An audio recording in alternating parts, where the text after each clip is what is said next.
A few weeks ago, I had the wonderful opportunity to spend a week up at Lake Ranch, which is an ecumenical study center in DuBois, Wyoming. In a casual discussion with a Presbyterian colleague, she expressed her dismay with David Brooks, who writes for the New York Times and the Atlantic and does commentary on the PBS NewsHour. Now, Brooks is the nominally conservative voice in those typically liberal settings, although I think there are a lot of people who probably don't consider David Brooks to be conservative anymore. But I always tried to read his commentaries. Not because I always agree with him, but because he almost always has something important to say. The article that upset my friend was in this month's Atlantic, and it's called How America Got Mean. And the subtitle is, in a culture devoid of moral education, generations are growing up in a morally inarticulate, self-referential world. So part of my friend's objection is the church throughout the ages often has played the finger-wagging role of the moralizer in American society. You can have morals without being a moralizer, just like you can have an opinion without being opinionated. And we've seen how it plays out in ways that you and I probably find repugnant, especially around issues of sexual orientation, social justice, and women's rights. Brooks writes, we would never want to go back to the training methods that prevailed for so long, rooted in so many thou shalt nots, and so much shaming, and riddled with so much racism and sexism. Yet a wise accounting, he says, should acknowledge that emphasizing moral formation meant focusing on an important question. What is life for? What is life for? And teaching people how to bear up under inevitable difficulties.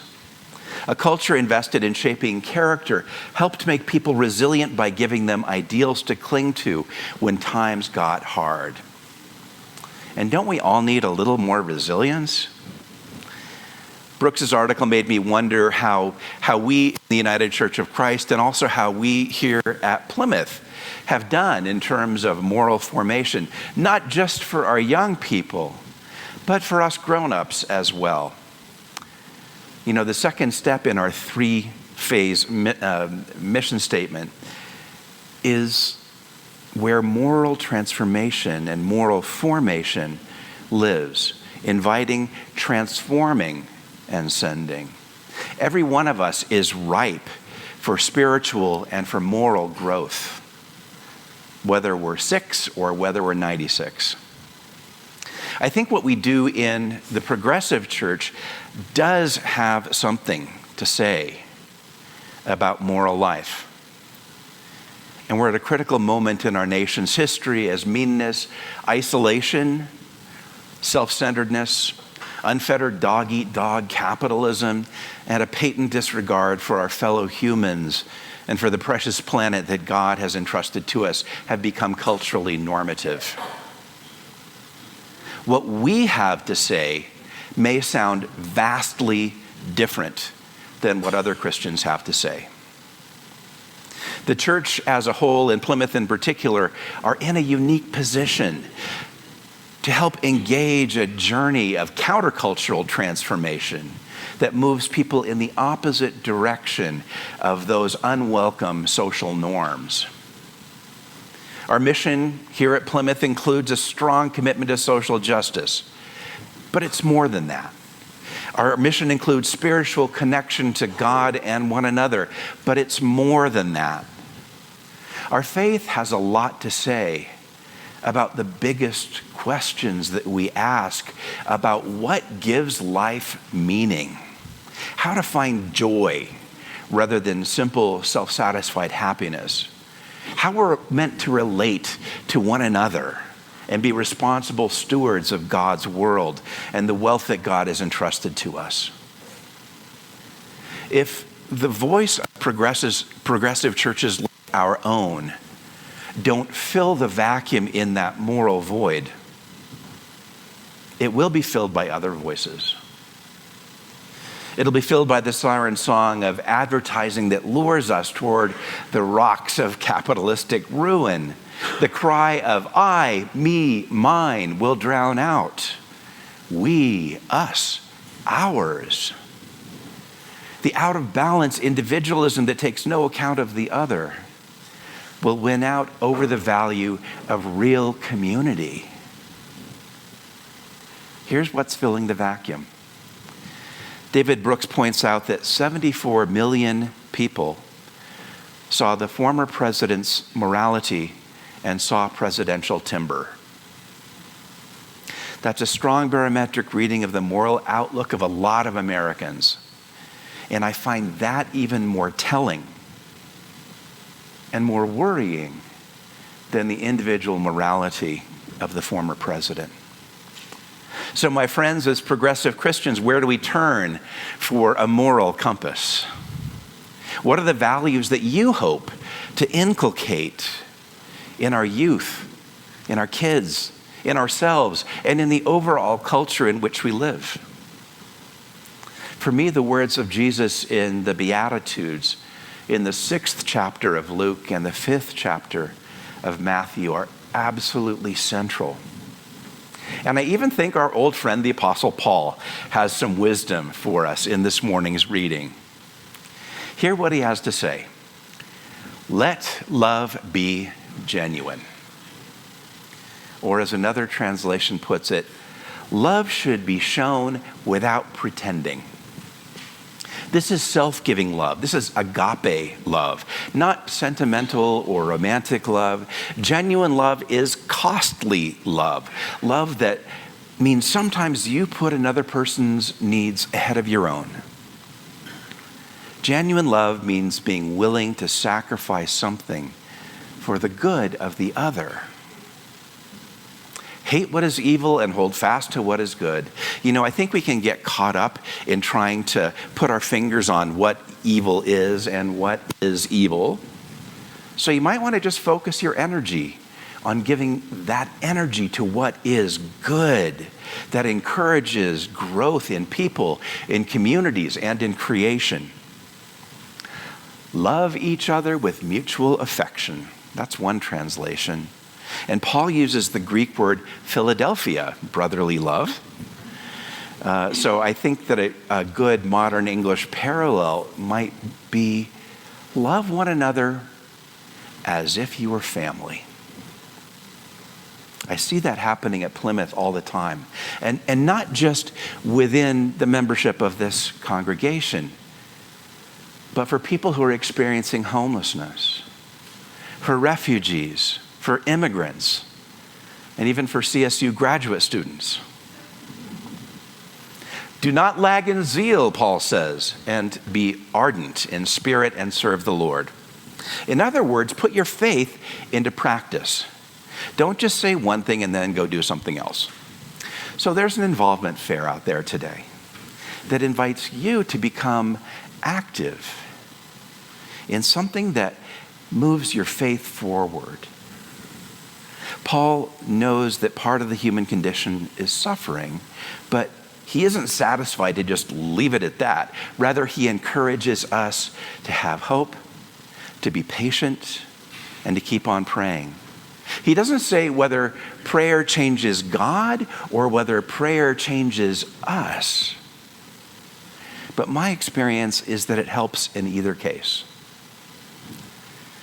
Extending hospitality to strangers may be a foreign concept to those of us who have been born and raised in North America, but it was a key value in the ancient Near East. When somebody shows up at your door, you welcome them, you feed them, you offer them a place to rest. Part of what we strive to do at Plymouth is to offer an extravagant welcome to our guests on Sundays and also to provide a warm, home-like welcome to our faith family hospitality guests who are experiencing homelessness.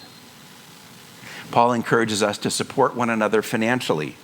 Generosity is a critically important value that doesn't get much play in American culture. where we tend to focus not so much on what we can give as what we can get. And I see something deeply countercultural happening in this congregation as we are exceptionally generous in supporting Plymouth's ministry and mission, and even through sharing the plate that we do each month. So let's boil all of that down. That's a big laundry list. Paul is talking about loving one another. It's all about love. It's about costly love. You know, we all say that we want community, but it doesn't form without genuine, costly love. And here's an important caveat. Whether you're looking at Paul's list in Romans or whether you're looking at Jesus' Beatitudes, nobody does this stuff perfectly. So it's better to focus on practice, not perfection. You know, yesterday here at Plymouth, I saw something that I have never seen before in person. Along with 40-some pistols and rifles, 2 assault weapons came into our gun buyback. And I looked at them after the barrels had been sawed into pieces and after the rest of the weapon was disassembled. I was looking at them in a big Rubbermaid container. And I thought about Columbine, and I thought about the theater in Aurora, and I thought about the King Soopers in Boulder, and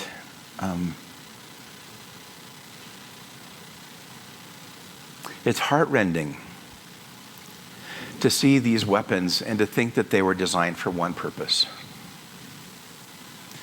killing human beings who are created in the image of God, in the image of love. The work our partners at Raw Tools does is a shining example of the kind of moral education and moral engagement that David Brooks is talking about. It actually does take a village to raise a child. It actually does take a village to stand up and try to end gun violence. It actually does take a village to create systemic change. It actually does take a village to embody a community whose hallmarks are faith, love, justice, peace, generosity, and welcome. David Brooks concludes, healthy moral ecologies don't just happen. They have to be seeded and tended by people who think and talk in moral terms, who try to model and inculcate moral behavior, who understand that we have to build moral communities because on our own we're all selfish and flawed. Moral formation is best when it's humble. It means giving people the skills and habits that will help them to be considerate to others in complex situations of life. It means helping people behave in ways that make other people feel included, seen, and respected. My friends, welcome to our village. Amen.